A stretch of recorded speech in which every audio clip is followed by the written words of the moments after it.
Lamont Smith's USD Toreros are off to an 8-3 start, the best start since the Toreros turned to D1 back in the 70s. Maddie Sinclair was at practice and has our story.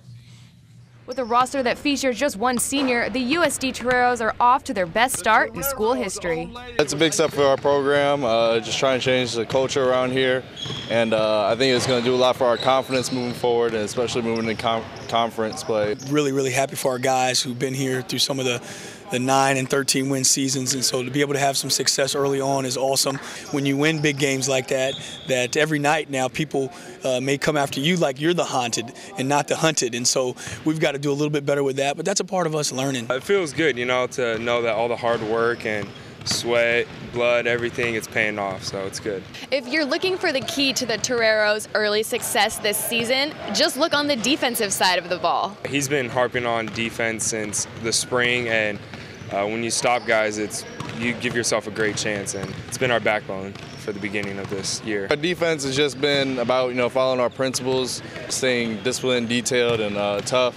And with those things, we have a formula to win the games, and you've seen that play out. USD has one more non-conference game against Life Pacific on Friday before opening West Coast Conference play on December 28th. From Jenny Craig Pavilion, Maddie Sinclair, KUSI Sports. Thank you, Maddie. To the prep hardwood we go, where the Battle of La Jolla as the Vikings host the Bishop School. Late in the fourth quarter, the Vikings' Charlie Gale gets the bucket and the foul to tie the game at 44. Then the Knights' Christian Rose with the nice inside bucket as he would finish for 2 of his game-high 19 as Bishops wins the final 54-50. We head to Clairemont where the Chieftains are taking on Liberty Charter out of the South Bay.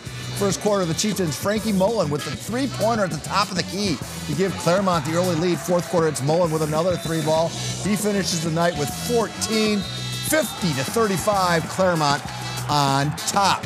All right, Gompers Prep Academy paying a visit to the top-ranked team in the Pioneer League, Horizon Prep. This is freshman Jasmine Nason with the big three-pointer to give the Lions within 3, and then watches Levy Barrera goes behind the back to dish to Brandon Nava for the Eagles bucket. Barrera gets a game-high 15, the final 57-44. Yeah, on the girls' side of things now, Vista taking on Hoover. Cardinal sophomore Myra Simmons scores 2 of her team-high 8 in the second quarter alone. Then Mariners' Anna James is the difference in this contest. Big blocks and a game-high 24 points as Mar Vista wins the final score 43-33. Nice left hand there. Moving to the boys' soccer pitch.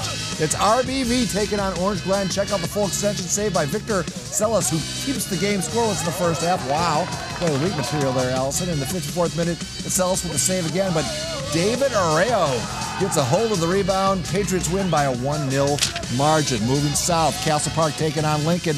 Late first half, the Trojans' Roberto Pereira kicks a well-placed corner kick to Manuel Wardado, who out-jumps everybody for the header. Later in the second half, the Trojans' Mauro Estelano gets a nice pass inside the box to Evan Gardano, who shoots a rocket to find the back of the net. The Trojans win this one by a 6-0 margin. To the water we go. A chilly night to be playing with girls water polo. Rancho Bernardo squared off with La Jolla. Third period, the Vikings' Jensen Bugelli beats the Broncos goalkeeper for the early score. Then it's Bugelli again with the breakaway. She would score 8 times. Bugelli, my favorite name of the night. Vikings go on to win the final 15-6. Bugelli's squad wins. Our final prep stop, Chula Vista, as they welcome in Serra. The Lady Conquistadors' Catherine Schneider gets free from the pack and finds the upper corner. 1-3-1 the score at this point. Later in the fourth, her teammate Hannah Ennis finds herself one-on-one with the keeper. Final 14-3, Serra in a runaway.